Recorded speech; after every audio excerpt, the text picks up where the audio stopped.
Hi everyone, I'm just back from seeing Chris Evans and Dakota Johnson as mismatched lovers in Celine Song's second film, Materialists. It also stars Pedro Pascal as an insecure billionaire. It's a bad film. I'm sorry to say it because Past Lives was great. Maybe the point went over my head. Maybe we were supposed to regard all these characters as cardboard cutouts.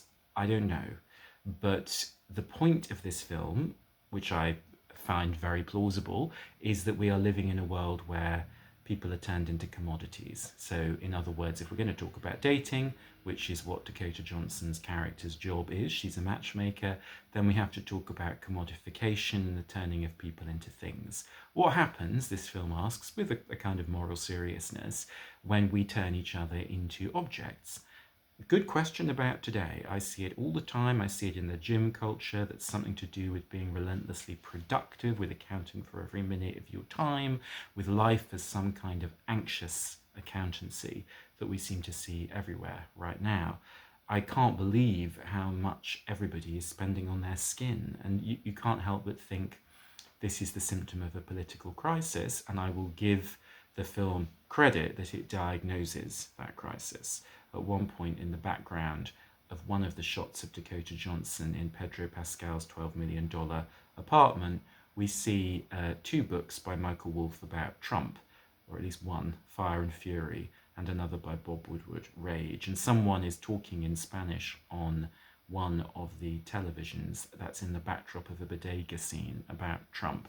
So we do get this feeling that we are living in the post 80s nightmare that is Trumpism, and also the world of postmodern commodification that we seem to be surrounded by.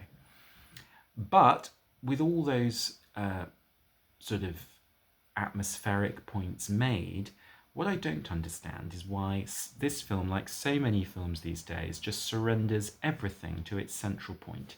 Characters stand opposite each other and say things to each other like, I do not add value to you. And the other character will reply, Oh, I think you do. It is true that your looks will degrade, but your business acumen will only grow sharper.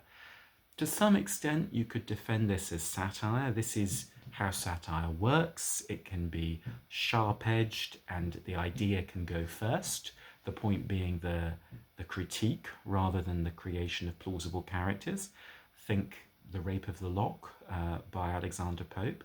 But you know what? The big influence on this film, in fact, the two big influences that you can see, Jane Austen and Bret Easton Ellis, both managed to convey something human or humane around the edges of their satire.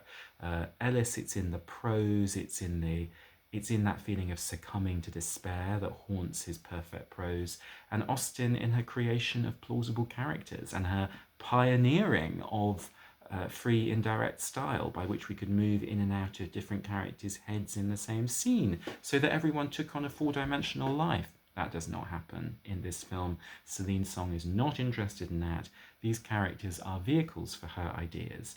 Dakota Johnson gives a glassy performance that at first feels persuasive but stumbles when she's forced into the abrupt, plot-driven shifts of motivation and character that are required for the film to pursue its predictable course as a storyline. Chris Evans is cast, and this is one of the big problems with the film, as her fallback option. Like here she is with cute but anxious billionaire Pedro Pascal, kind of not able to satisfy her because they don't love each other, which, surprise, surprise, turns out to be the case. But Chris Evans is her fallback, and you sort of think, well, hang on a second, how pungent or pointed is this account of our over reliance on the material when you cast someone who looks like Chris Evans as your fallback? I mean, it was the same storyline basically in Bridesmaids, but at least they cast Chris O'Dowd, who looks like a normal person, a charming but normal person, as the really good guy who she needs to see past the wicked guy to understand. The best performance is actually given by Pedro Pascal, who manages to convey that this person whom he plays, the hedge fund manager, is a human being, a little insecure boy inside a grown man's overly groomed physique. But what I would have wanted this film to do, and it's not my film, she should make the film she wants, but what the potential that these characters held was to explore vulnerability and strength in a much more interesting way than this film actually does.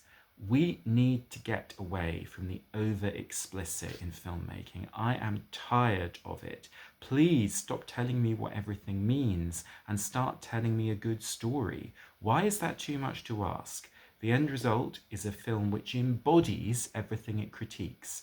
Dakota Johnson and Chris Evans getting together, which may or may not be what happens, as some kind of paean to rejection of materialism and the possibility of a downbeat love. Well, you look at them kissing and you think there must be $80 million on screen right now, and you both look it. So the film doesn't actually have the courage of its convictions. It embodies the nepotistic, over the top world of consumerism that it pretends to despise, and its arguments are as material as the things that it critiques. They are in your face. Give us a break.